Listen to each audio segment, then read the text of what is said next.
위몽골, 위여명, 위디션, 훅을 피하는 남자 한국판 바다리. 제일 처음 모습이 공개된 것은 2014년 TV 프로그램 주먹이 운다. 일반인들이 절대 고수와 지옥의 3분을 버티는 격투기 오디션 프로그램이었습니다. 스치면 간다. 부산협객 박현우 편에 처음 등장합니다. 그런데 당시 박현우 선수가 이렇게 센데 친구가 더 세다는 말이 펴지면서 간간히 언급되었습니다. 종종 인터넷 방송에 등장하면서 사람들은 궁금하기 시작했습니다. 강하면 얼마나 강하겠나. 격투기 선수랑은 대결하면 진다는 소리에 일식 타격 최강 명승사자라고 불리는 명현만 선수와도 스파링을 했습니다. 그 후에 복싱 선수 출신 엄태웅 씨와도 스파링을 했습니다. 세상에서 제일 재밌는 것은 싸움 구경이라고 하는데 한국판 킴보 슬라이스가 등장했다며 사람들의 관심은 커져갔습니다. 그 관심으로 인해 팬도 많이 생겼지만 과거 그의 행보가 알려지는 계기가 되었습니다. 총망받는 야구선수에서 전과 20범이 넘는 깡패 이르기까지 수많은 악행을 저질렀다는 것도 공개됩니다. 많은 구독자분들이 요청하신 위대한의 이야기 지금 시작합니다.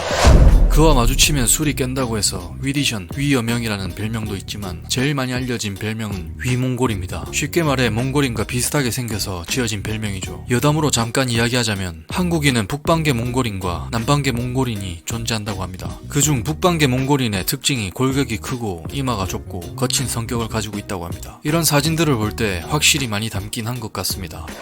친구들 사이에서는 부산대장으로 불렸는데 우리 학교 통인데 제일 잘 치는데 지역 상인들에게는 깡패의 아들로 불렸습니다. 보기 드문 경우지만 이대가 깡패, 위대한 씨 아버지 오른팔이 영화친구 동수역의 실존인물 정한철이라고 하죠. 정한철의 영상은 이미 제작되어 있습니다. 위대한 씨 아버지 밑에 삼촌들은 길을 가다 마주치면 용돈도 주고 비행을 저질러도 그 누구도 터치할 수 없었습니다. 특이한 점은 중학교 1학년 때 용돈이 200만원이 넘었다고 합니다.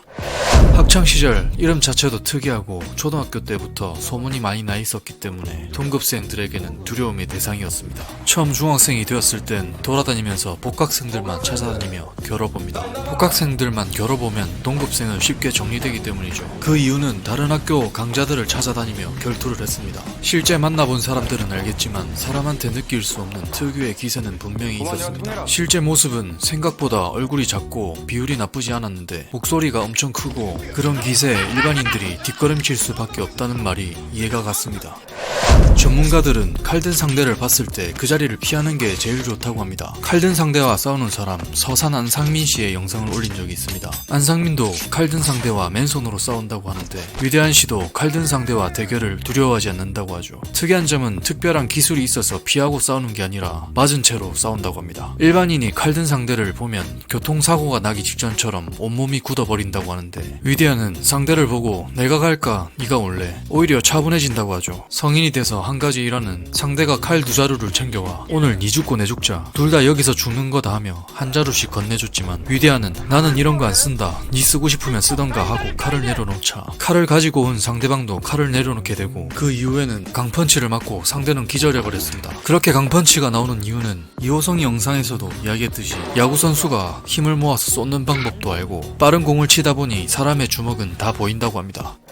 어릴 적 꿈은 야구선수였습니다. 고등학교 1학년 최고구속 140km에서 150 사이였습니다. 출중한 야구 실력 때문에 미국 메이저리그 관계자가 기량 테스트를 한 적도 있습니다. 야구선수가 꿈이기에 군대도 일반인과 마찬가지로 현역으로 입대해서 전역했습니다. 실제 SK 와이번스 야구팀 소속으로 선수 생활도 했었습니다. SK 와이번스 김성근 감독은 칭찬에 인색한 사람이지만 위대한은 우리 팀에 꼭 필요한 선수다 지켜 세우기도 했고 위대한이 팀에 나갈 때 계속 팀에 있었으면 최고구속 150km를 던졌을 선수라고 아까운 제목이라고 이야기했습니다.